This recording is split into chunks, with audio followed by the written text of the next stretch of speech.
eat away at both your cognition and your memories. In the end, you'll become little more than a shadow of your true self. I'll take it. At the very least, it will allow me to stay with you and watch Ayu grow up. Mom, something's really wrong with Dad. Don't fret, Ayu. I will gather some medicinal herbs right away. I promise you, nothing will happen to our family. Why would these memories come to mind now?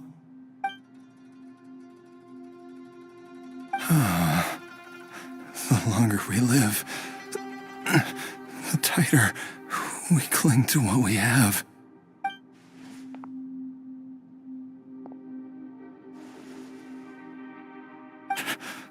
Oh, how I would love to hear your voice one last time.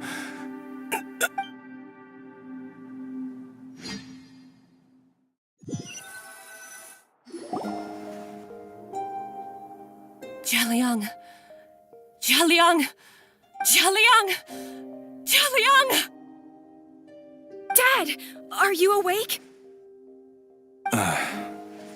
Jiangli, are you? Didn't I... Huh? What are these? How does it feel to come back to life? Do you feel strange or different in any way? If so, could you describe it to me in detail? Dr. Baizhu, I thought that I was going to... Die? You did indeed. As things stand now, you're more akin to a zombie than a human. I'm a zombie? That's right. Before we set off, I asked Chi-Chi to prepare an elixir of immortality. With its help, you have been suspended in the space between life and death. Of course, this is but a crude imitation of an Adeptus art. I don't expect it to extend your life indefinitely. Whether it will keep you alive for a few days, a few months, or a few years, I am as interested as you to find out. But, however long you have left, I believe it should be more than sufficient time for you to say your final goodbyes before departing the world in peace. I hope that Director Hu finds this arrangement to be a satisfactory one. An elixir of immortality? How'd you cook that up? Ugh. Leave it to you to work on something like that behind my back. It's a work in progress that hardly lives up to its name, and it would have had no effect were it not for Jialiang's iron will. In the end, I am merely a doctor. I understand very little of the great principles governing life and death and the perpetual cycle of yin and yang. All I know is that if I'm presented with a life that deserves to be saved, I will do everything in my power to save them. And even this would have counted for nothing without Director Hu's assistance. After all, did you not tell Jialiang to show us the way before we set off for Qingce village? Oops. And I'm busted. Without Director Hu nudging things in the right direction, we may not have found Jiangli in time.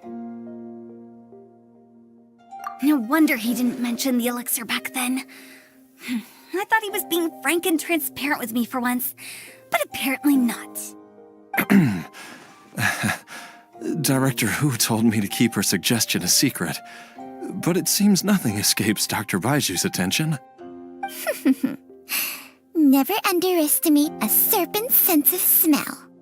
All I wanted was to help Jialiang find his missing wife as soon as possible, so that he could be on his way to the afterlife without any unfulfilled wishes making the journey more difficult than it needs to be. Leave it to Boo Boo Pharmacy to snatch the perfect opportunity right out of my hands at the last hurdle. Never mind. I'll just have to put it down in the books as a deferred consideration. One Chi-Chi was enough of a conundrum. The last thing I need's another one. If I'd known this was coming, I'd have whisked him off to the Wangsheng funeral parlor the moment I found him. You stay away from my dad! When I grow up, I'm gonna become an even better doctor than Mom and Baizhu, and cure Dad for good! Oh, is that right? Well, you wouldn't be the first person who's tried to put Wangsheng Funeral Parlor out of business. If you're serious about it, you'll have your work cut out for you.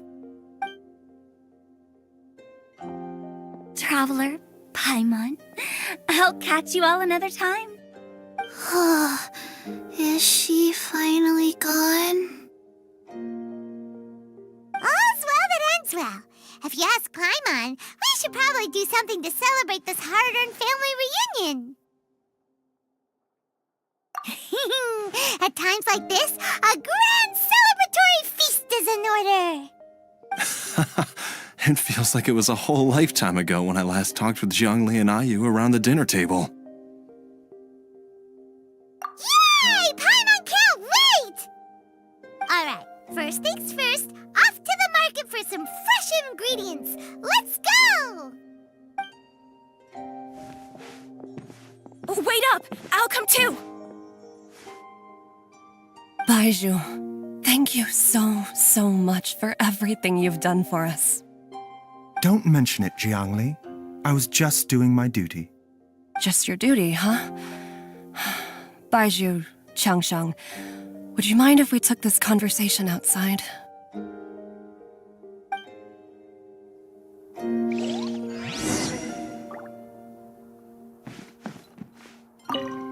Now that you are part zombie, there are some rules that you need to know. Yes, ma'am. I'm listening. First, don't forget to stretch your body regularly. Second, don't forget to... Yes? Go on. Don't forget to... I forgot.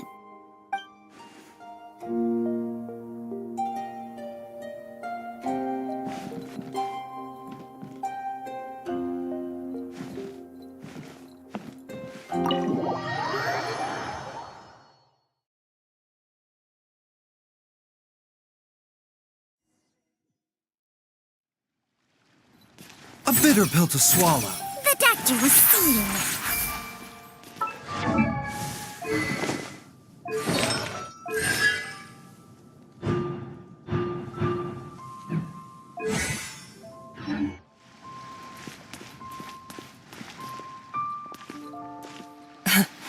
Time flies.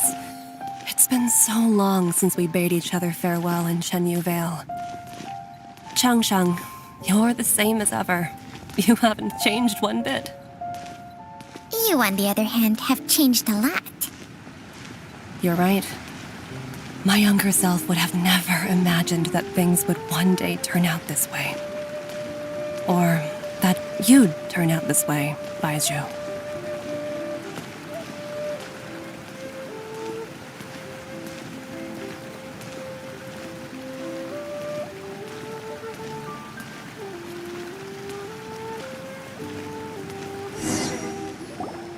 I've taken a look at your elixir of immortality. It's not altogether dissimilar from the poison I concocted in terms of the way it functions. I have to say, Jiangli, it was a stroke of genius to use poison to maintain life. I hope you're not too upset at me for copying your methods. No, not at all. With your intellect, even if you'd never seen my poison, I believe you would have eventually arrived at the same approach. But I'm still impressed by how quickly you managed to gain such a thorough understanding of it. Jialiang's still only been in your care for a few days. Not just that, you even managed to improve upon the original formula. That cannot be explained by intellect alone. Baizhu, be honest with me. Did you try out some of the poison on yourself?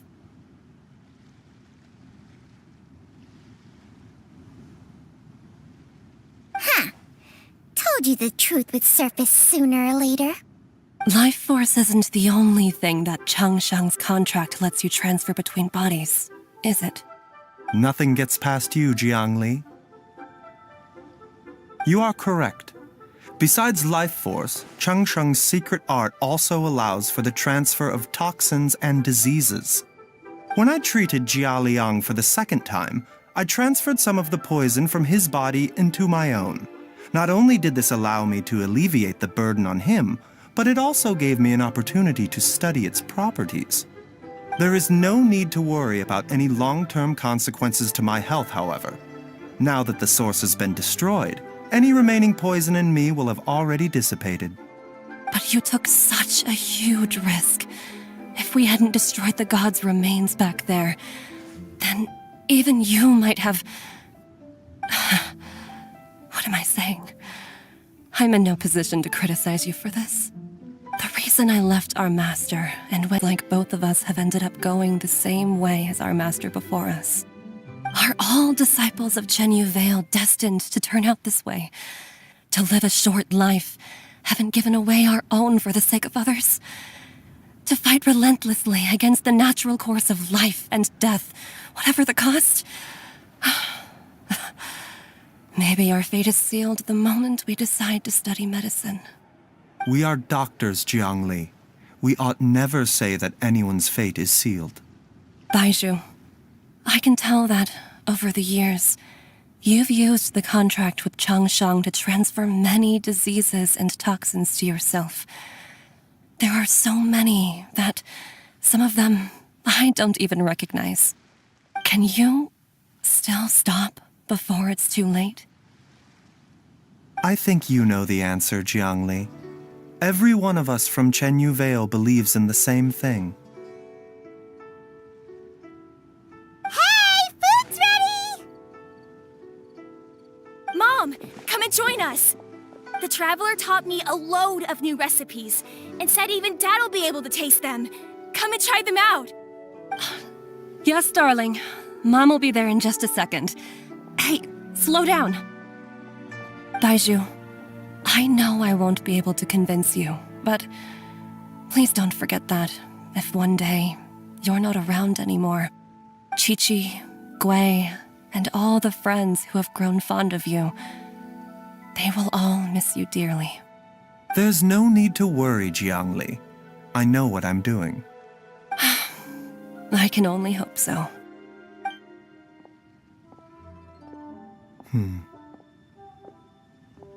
Baizhu, what did Jiang Li mean by not around anymore?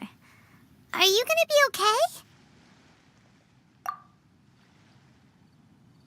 Every single mortal I've ever contracted with, including Baizhu and Jiang Li's master, has passed away at a young age. Wait, that doesn't make any sense. You said that the contract with you helps people live longer.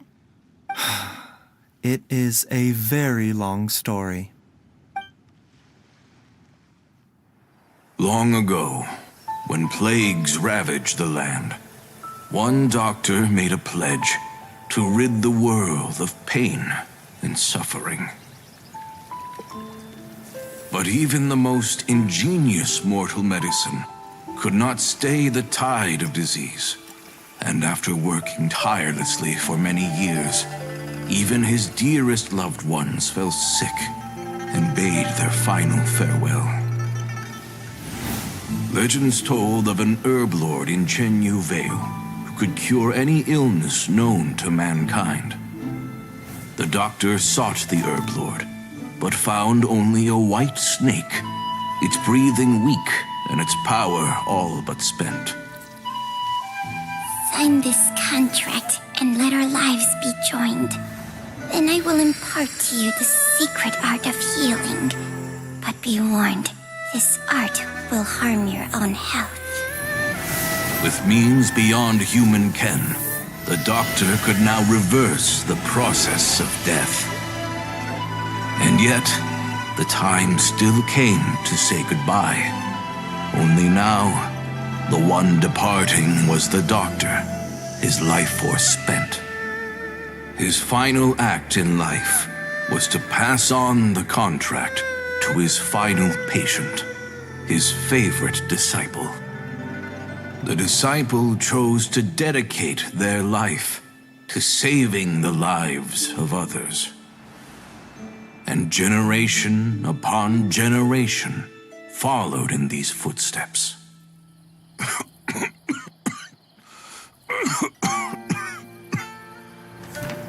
Since I inherited this contract, I've always respected the path taken by my predecessors and followed it myself unquestioningly. That is until I tried to use the art to save my own disciple's beloved. She begged me not to use up my own life force. She said that this art is a poison chalice, an evil and unnatural practice. She did not wish to sacrifice one life for the sake of another, when both were lives she treasured. Only then did it occur to me. Did I not suffer when my master passed away, just as patients' families do at their loved one's deathbed? Are not the lives cut short by this contract just as worthy of saving as any patients? What is this contract to us? Medicine or poison? Alas, I no longer have enough time left to find the answer. I entrust to your care both Changsheng and this final question. May you find a remedy for this conundrum, which has ailed us so. Time and again, no matter how much I try to warn them or balance their chi, I can never save them. And you? What's your answer? If I abandoned the contract and left you without a host, what would happen? I suppose I'd spend my final moments taking a nice nap on Mount Yaojin. Then I'd be reunited with my old friends and your predecessors. Then it's decided. If there's a life in front of me that deserves to be saved, why shouldn't I do everything within my power to save it? Once again, it's the same answer. So be it. Close your eyes. Who knows how many more people will take on this contract? None. This contract will end with me. My contract has strict requirements on the host's natural temperament. All my hosts have been most pure of heart. But when one with an altruistic nature gains access to this art, they are more seduced than the average person by the miracle of overturning the laws of life and death. Though they know better than anyone else the fate that awaits them, when faced with the sorrows of humanity and the pain of losing their nearest and dearest, they cannot help but reach beyond human means. They are like moths that throw themselves into the flame, seeking a glimmer of hope in a dark world filled with pain and suffering. So, Baiyu, does that mean...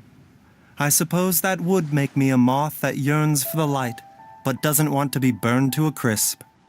Changsheng's art can transfer pain and suffering between people, but it cannot reduce the total amount of pain in the world. It's just like we witnessed. Either Jia Liang feared for Jiang Li's life, or Jiang Li grieved over Jia Liang's sacrifice. I have nothing but the utmost respect for my predecessors, who sacrificed their lives for their principles. But I do not wish to join their ranks, nor do I wish to pass on this contract to anyone else in the future. Huh? But didn't you already transfer a ton of diseases onto yourself? What makes a poison poison? And what makes a disease a disease? When it comes down to it, are not both mechanisms that affect the operations of the human body? If disease is defined as deviation from normal functioning, then who knows? Perhaps the true elixir of immortality could in fact be a kind of poison. Many may view the notion of searching for immortality in poisons and illnesses as a flagrant violation of the natural order. But to me, it is no different from the way our ancestors tested the medicinal qualities of herbs by sampling each and every one. I don't want those who come after me to lose their lives to this contract. Nor do I wish for Changsheng to perish from losing her host. This leaves only one solution, doesn't it?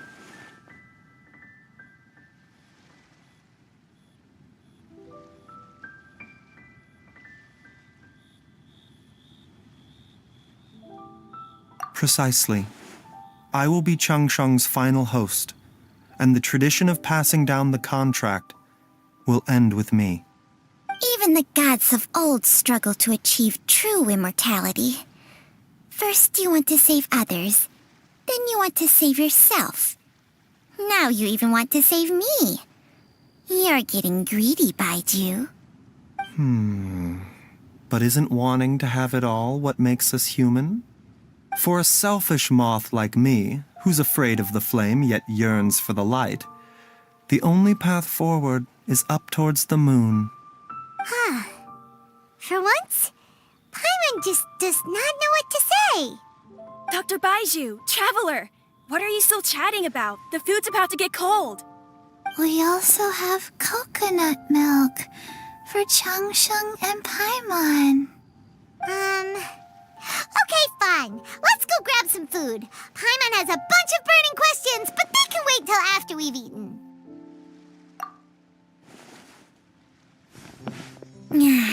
I do envy Paimon sometimes. Eating her fill is enough to satisfy her body and mind. True.